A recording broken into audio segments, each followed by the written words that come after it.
Hey Santhosh தானே? ஏய் என்னடி யார் யார் பேரை சொல்லிட்டு இருக்க? யார் இவங்கெல்லாம்? உன் தாத்தா. டேய் நம்ம பெட்ரூம்குள்ள நீ தான் வருவன்னு எனக்கு தெரியாதா? உனக்கு சர்ப்ரைஸ் கொடுக்கலான்னு வந்தா நீ எனக்கு ஷாக் கொடுக்குற. என்ன சர்ப்ரைஸ்? ஒரு நிமிஷம் இங்க பாரு.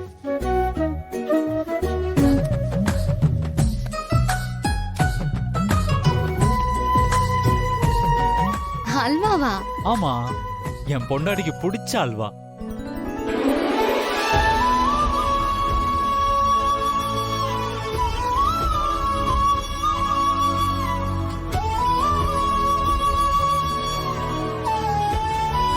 நல்லா இருக்கா? சூப்பரா இருக்கு.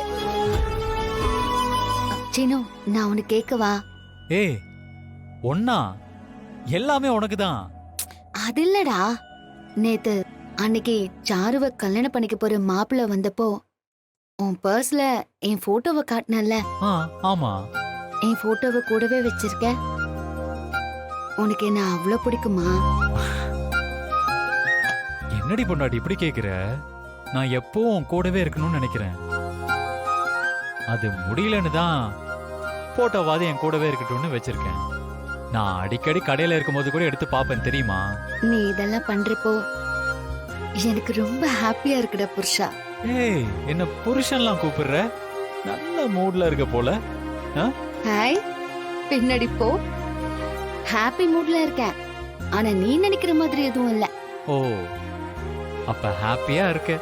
ஆமா. என்னதான் ஒரு பொண்ணுக்கு அப்பா அம்மா அண்ணன் தம்பி அக்கா தங்கச்சின்னு எல்லாரும் பாசமா இருந்தாலும் அவளுடைய ஹஸ்பண்ட் அவ மேல அதிகம் பாசம் வச்சிருக்கிறது தெரிஞ்சா ஒரு பொண்ணுக்கு அதை விட உலகத்துல சந்தோஷம் வேற எதுவுமே இல்ல, தெரியுமா? அப்படியா? ஆமா. அது மட்டும் இல்ல, நமக்குள்ள நிறைய டிஃபரன்ஸ் ஆஃப் ஒப்பீனியன் வந்துச்சு, நிறைய சண்டை போட்டிருக்கோம். ஆனா அது எல்லாத்தையும் தாண்டி இன்னைக்கு நீயும் நானும் இந்த அளவுக்கு இன்டிமேட்டா இருக்கும். அதை நினைக்கும் போது எனக்கு ரொம்ப ஹாப்பியா இருக்கு. நீ சொல்றதும் சரிதான். நமக்குள்ள நிறைய ப்ராப்ளம் இருந்தது. நம்ம 2 பேரும் பிரிஞ்சிருவோம்னு கூட நினைச்சிருக்கேன். ஆனா கடவுள் அதுக்கெல்லாம் விடல. நாம இன்னும் அதிகமா க்ளோஸ் ஆயிட்டே தான் போறோம். இதுக்கெல்லாம் நம்ம உங்க அம்மாவுக்கு தான் தேங்க்ஸ் சொல்லணும். ஏன் அம்மாவுக்கா?